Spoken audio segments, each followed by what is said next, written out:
Assalamualaikum warahmatullahi wabarakatuh. Bismillahirrahmanirrahim. Rakyat Malaysia melihat ataupun mendengar ucapan ahli-ahli parlimen mereka sedang berucap membahaskan titah Seri Paduka Baginda Yang di-Pertuan Agong, yang antara lain adalah Yang di-Pertuan Agong meminta agar perkara MA 63 itu dipenuhi ataupun diperbaikkan ataupun diperbincangkan dengan elok. Jadi perkara MA 63 ini adalah perjanjian ataupun perjanjian persetujuan pada tahun 1963 untuk membentuk Malaysia. Pada tahun 63 maknanya Melaya ataupun Tanah Melayu, 9 negeri Tanah Melayu ini sudah merdeka tahun 57. Jadi mereka British menawarkan kepada Sabah, Sarawak, Brunei dan Singapura untuk merdeka.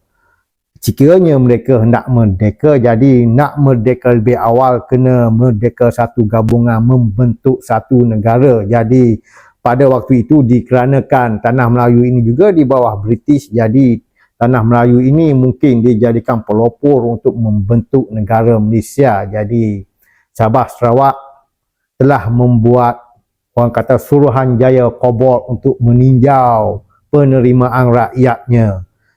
Jadi 80% bersetuju untuk bersama membentuk Malaysia. Dan begitu juga Singapura bersetuju, dan akhirnya Brunei menarik diri, tidak mahu kerana di dalam perjanjian MA 63 itu dia melihat ada suatu hal yang dia tidak bersetuju.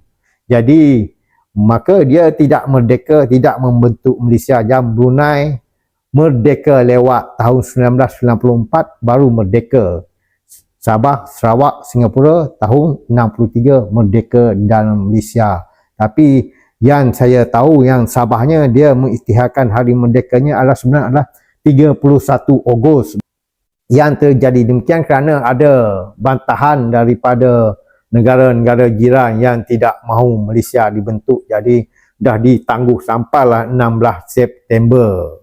Akan menjadi lebih sensitif kiranya orang-orang politik ini yang bercakap yang nakkan sokongan rakyat, maka rakyat rasa mereka ditindas, mereka sepatutnya begini, mereka sepatutnya merdeka dari Malaysia. Yang sebetulnya pemimpin yang tahu sejarah Sarawak, Sabah ini, mereka tidak nak merdeka, mereka nak memperkukuhkan Malaysia. Kerana Malaysia ini lahir daripada mereka, daripada Tanah Melayu, Sabah, Sarawak dan Singapura.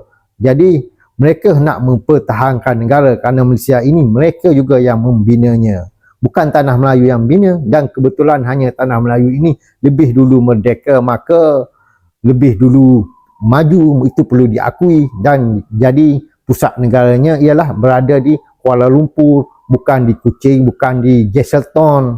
Jadi mereka nak mempertahankan negara Malaysia. Dan pandangan ini dipandang positif oleh bekas pemimpin ataupun pemimpin yang di Sabah seperti Yong Teck Lee dan Pandika Amin. Mereka lebih bersetuju dengan apa yang pusat lakukan, dan mereka percaya pusat tidak menzalimi mereka, dan itu yang harus dilakukan.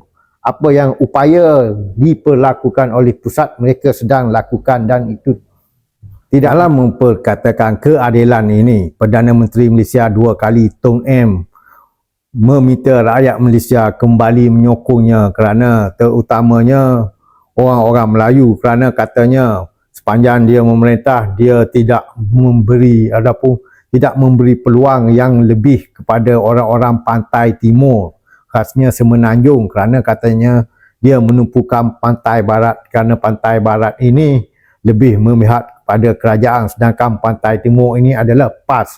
Dan Dr. Mahathir kata dia tidak sukakan PAS, jadi dia sedikit mengkebelakangkan pantai timur. Dan kini Tun Dr. Mahathir kata dia minta rakyat kembali sokongnya kerana dia nak perbetulkan apa yang dia perbuatkan dahulu. Di Malaysia Timur terutamanya sewaktu pilihan raya yang lalu, yang menjadi isu-isu antara yang diperkatakan adalah jumlah 40% hasil negeri yang dipungut oleh kerajaan persekutuan. Misalnya hasil negeri yang dipungut ni misalnya cukai-cukai perniagaan ataupun imigresen ataupun lesen pengangkutan ataupun lain-lain cukai yang dipungut oleh agensi persekutuan. Mereka hendak pusat memberi balik 40% hasil yang dipungut itu kepada negeri, kerana ini ada di dalam MA 63. Jadi ini tak terpenuhi lagi.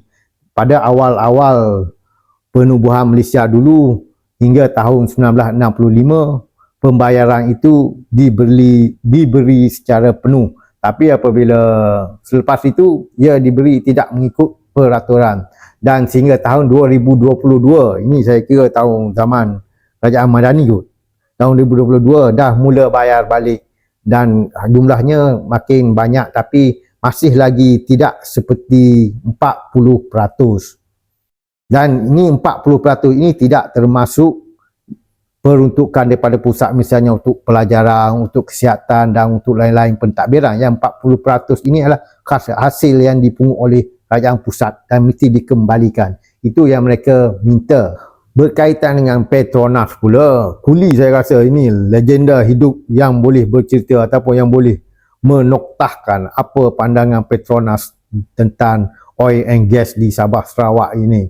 Dan pernah satu ketika Kuli terlibat dengan tragedi Tung Fuak Stephen yang ditimpa kemalangan kapal terbang jatuh, dan selepas itu ditandatanganilah perjanjian Petronas dengan negeri Sabah, dan itu menjadi bualan orang mengatakan ada yang tak betul. Tapi apabila beberapa tahun kemudian ia diklasifikasikan sebagai kes tragedi, tidak ada kaitan dengan kes Petronas. 40% itu adalah sebahagian daripada tuntutan-tuntutan MA 63 yang diminta dipenuhi, dan antara yang lain-lain banyak lagi, ada beberapa hal, contohnya kerusi parlimen nak 35% ataupun 1/3, dan ada yang kata pula 25% Sabah, 25% Sarawak dan 50% itu Semenanjung. Tapi yang sekarang adalah hal yang berkaitan dengan 40% hasil.